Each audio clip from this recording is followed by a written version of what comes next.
I caught my wife with my best friend in our bedroom, so I smiled, walked away quietly, and let them destroy themselves without ever realizing I had already won. That moment didn't start with anger. It started with a strange calm.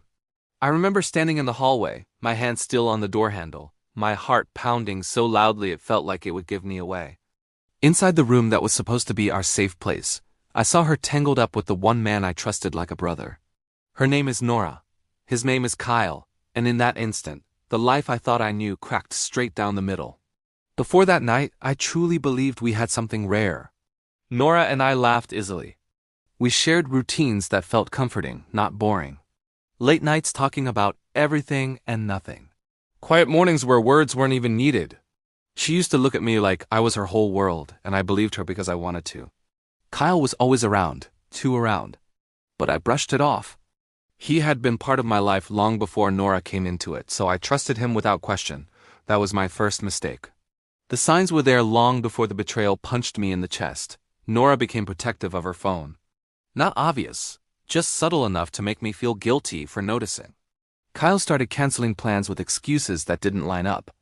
When all three of us were together, there was a strange tension in the air, like conversations stopped mid-thought whenever I walked in. I told myself I was imagining things. Love has a way of blinding you, and loyalty has a way of making you ignore your instincts. One night, I came home earlier than expected. The house was unusually quiet. No music, no lights on in the living room. As I walked toward the bedroom, I heard a laugh. Not innocent. My chest tightened. When I opened the door, time slowed down in a cruel way. Nora froze. Kyle scrambled. The sheets told the rest of the story before a single word was spoken.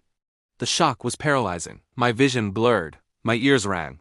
I felt humiliation, rage, heartbreak, and disbelief collide all at once. Nora tried to speak, but nothing came out that mattered. Kyle couldn't even look at me. I expected myself to explode. To scream, to lose control. Instead, I did something that confused all three of us. I closed the door and walked away.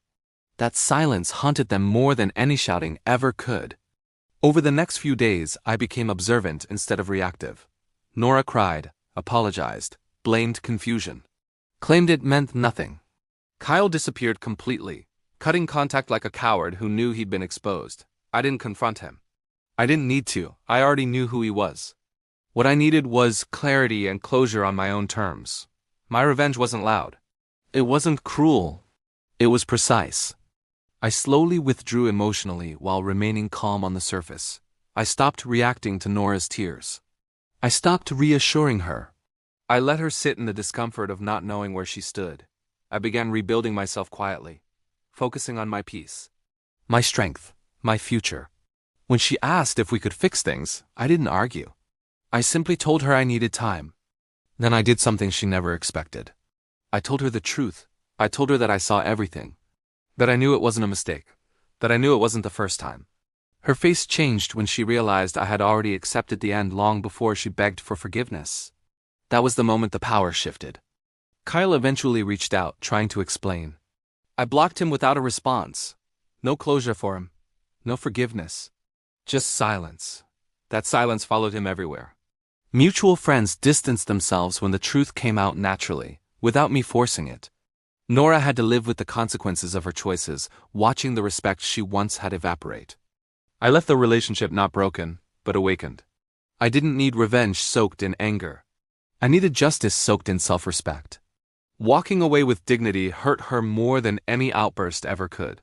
Now, I understand something I didn't before. Betrayal reveals character, silence reveals strength. And karma doesn't rush. It waits until the lesson will hurt the most. If you're listening to this and facing heartbreak, remember this. You don't need to destroy anyone to reclaim your power. Sometimes the strongest revenge is choosing yourself and letting the truth do the rest. Subscribe to SilkMirror for more real-life stories of heartbreak, revenge, and transformation.